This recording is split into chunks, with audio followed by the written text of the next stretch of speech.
So I have notebooks that are worth more to me than my car. Inside them are ideas from books I read, videos I've watched, lessons from every mistake I've made, and prayers from my darkest moments. These are my journals, my second brain. And journaling has been around for thousands of years.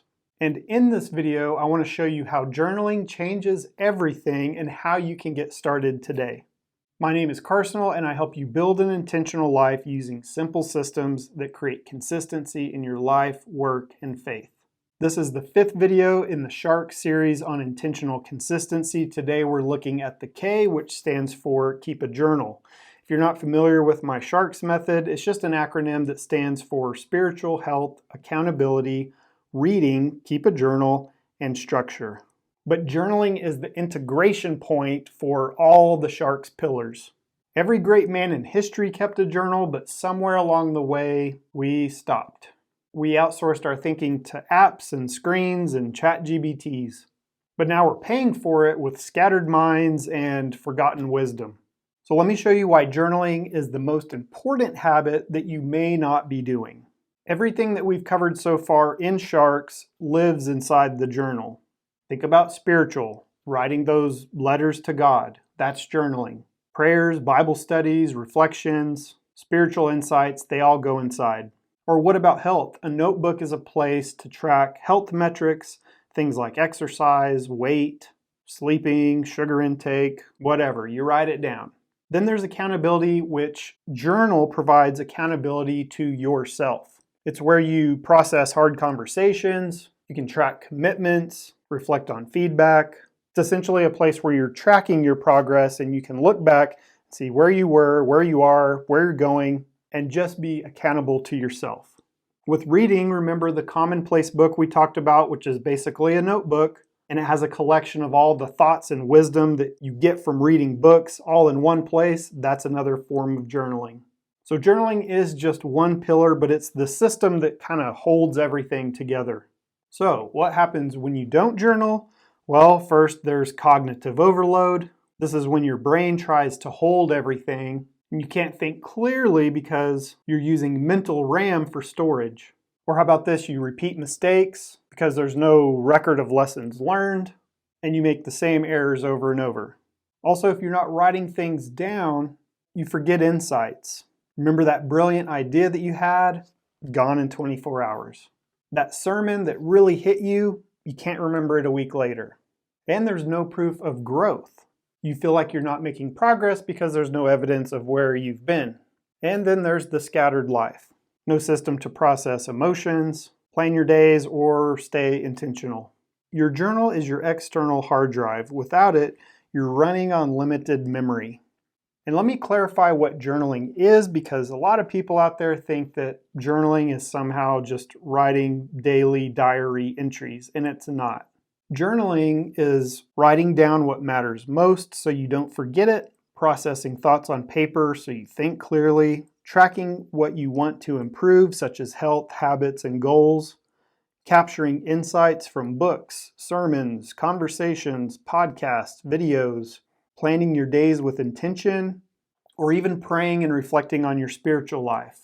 And it's not about perfect handwriting or poetic entries. It's about getting thoughts out of your head and onto the paper. Consider Proverbs 20, verse 5, which says, "The purpose in a man's heart is like deep water, but a man of understanding will draw it out." And that's what journaling does. It draws out what's deep inside of you. So let me show you my current setup, what I usually do. I just use a pocket notebook, which this is just a field notes inside of a leather cover. And then I use an A5 notebook. Again, I got a little leather cover on it. This one is kind of my daily driver, and it's where I think on paper. I have brain dumps, planning, prayers, evening reflections, some spiritual journaling, things like sermon notes, those letters to God, the Godversations. It does have a little goal tracking in there. Can do a weekly review, and I can use it for processing emotions or thinking through big decisions. The pocket notebook is more of a go with you every day weekly tracker, and I have it set up to where I can have at a glance, my week, Monday through Sunday. daily reminders, tasks that need to be done, little health tracking metrics at the bottom.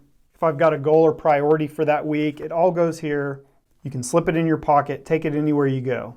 Or if I have a quick thought, it goes here first, and then at the end of the day, I can transfer it into my other journal if it's something important that needs to go in there. And you don't even need 2 notebooks. I've done this, and I have a system where you can do everything in one notebook. The best thing is to do what works for you. They come in all different sizes. I just like having 2 because the small one can go anywhere. The big one you can leave at home on your desk or whatever. But if you've never journaled before, here's an easy way to start. Just get a notebook, not an app, not your phone. Phones have distractions. Just a notebook. And why paper and not digital? This pocket notebook will never send me a notification. If I'm in this little notebook, I'm not being notified of 100 other different things popping up. You also can't accidentally delete it. And it's yours. No company owns your thoughts. I like using Leuchtturm, Moleskine, Field Notes, several different ones. But honestly, you can start with the $3 notebook from Walmart or Spiral that you have at home. The reason I like using kind of the nicer premium journals, notebooks, is because I find that if I use a nicer one, I take a little bit more pride in it, and it's a little bit more satisfying to write on the better paper. I'll put a link below that shows you some of the notebooks I like and use and recommend. But just get a notebook, and if you don't have one, use a link, get one on Amazon. You'll have it in 2 days. Next, just pick a time to journal. What I recommend is early in the morning or in the evening. In the morning, you can just kind of brain dump what's on your mind. You can plan out your day, put your priorities, write a prayer, write an intention. And then in the evening, if you wanted to do it then, you can look back over your day and see what you learned, what happened that day. It doesn't have to be some novel entry, just sometimes a sentence. I even put things that I want to remember in the future, like had my house sprayed for bugs. I put it in the calendar or in my journal entry so that, in months in the future when I'm like, dang, what was the last time I sprayed for bugs? I can look back and see exactly when it was. Everything's documented. I can always go back and see when things happened. Another great idea that you can do in a notebook is journal your gratitudes. I'm reading a book right now that's amazing called Metabolic Freedom, and there's a part in the book where it actually talks about how gratitude will improve your health. It's crazy. I think sometimes we get so focused on things we don't have that we lose sight of the things that we do have and are truly grateful for. And you can just pick one. You don't have to do morning and evening. Just do one or the other. The important thing is to just build the habit. And if you get stuck, if you're looking at a blank notebook and you get that blank page paralysis, then you can use some simple prompts. Things like, what is on my mind right now? What are my priorities right now? What do I need God's help with today? You can brain dump. You can mind map. If you want, I've got actually like 150 journaling prompts that you can get for free. They're part of the pocket-sized productivity guide that I created for you. I'll put the link below. Not only do you get 150 good journaling prompts, but you also get all the little templates that I've put together that show you all the little layouts that I've created for these pocket notebooks. You get it for free. Links below. And also, for the love of God, your journal doesn't have to look pretty. You don't need stickers and markers and washi tape and whatever these girls on YouTube are coming up with these days. I just use a notebook and a dang Pilot G2 pen. Basic, easy. It's not a work of art for me. I know some people like to draw and put art in their journal, and I think that's awesome, but I don't decorate it. It doesn't have to be perfect or pretty. It just needs to be functional. It's a system, it's a tool. It doesn't need to make sense to anyone but you, so make it your own. Some common mistakes that I see when it comes to journaling is waiting for the perfect notebook when you could just create whatever you want in your own notebook, thinking you need to write a novel every day, which you don't. Some days I just have a little sentence or maybe even a few words. Some days I may fill a page. It just depends on what you have going on in your life at the time. And you don't need to make a journal Instagram worthy. Like I said, it doesn't have to be pretty or perfect or fancy, it just has to be functional.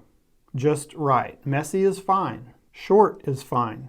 This is for you, not for anyone else. And what's cool is you can find a notebook that just fits your personality. There's all kinds of different sizes, colors, leather covers. But at the end of the day, let me share with you kind of what journaling has done for me and what I think it can do for you too. When I first got into using a journal, it was years ago, like I had gotten sober. I struggled with alcohol addiction for a long time, and I got sober and I wanted to stay consistent, intentionally consistent. So I started using a journal, a notebook to put my thoughts, to map out ideas. And over time, I just kind of like did more and more. So when you start out basic, that's good. You just want to get started, but it could turn into so many neat ideas as you go. But what I found is that having a notebook to go to and just, having one place where you can keep all your ideas and thoughts and everything together was extremely helpful. It created mental clarity. My thoughts weren't swirling anymore. I can think clearly because I'm not using just my brain for all the storage. It helps with not repeating mistakes, or at least I'm trying. I've got a record of lessons that I've learned in my journals. When I screw up, I write it down, process it so it doesn't happen again, hopefully. I have tons of spiritual growth documented in journals. The practice of writing to God has changed how I pray. I'm more honest, I'm more specific. And it's cool because I can look back and see how God answered different things in different seasons of life. It also leads to better decisions. As I journal through a thought or a big decision I'm trying to make, I can see my thought process on the paper and kind of catch bad thinking before I act on it. So it helps clarify. There will be proof of progress in your journal. You can flip back 6 months ago and see where you were, where you are now. And seeing how far you've come is very helpful when you feel stuck. And one of the best things is it's reduced anxiety. Getting worries onto the paper takes them out of my head, and it's like releasing a pressure valve. Journaling is also a habit that will support every other good habit in some way, fashion, or form. And ChatGPT can't do this for you. You have to pick up a notebook and a pen or pencil. So here's one thing that you can do to get started this week. Get your notebook. If you don't have one, again, I'll put a link below for the ones that I recommend and like using. You can get one on Amazon, but just pick a time, morning, evening. Set a timer if you need to for 5 minutes and just begin to write. Use the prompts. That free pocket-sized productivity guide will give you, I think it's 150 or more good journaling prompts that you can use. Or just sit with the blank page and ask yourself, what's on my mind right now? Or where do I want to be a year from now? Then write for 5 minutes. That's it. Do it for 7 days straight and then tell me how it feels. You don't need a perfect system. You just need to get started. Keeping a journal is the K in sharks. The next video will cover the last S, which is structure. And structure is how you take everything that we've talked about in the sharks method and you build it into your daily life. Make sure you're subscribed so you don't miss the video. And as always, remember to make a change or tomorrow will look like today.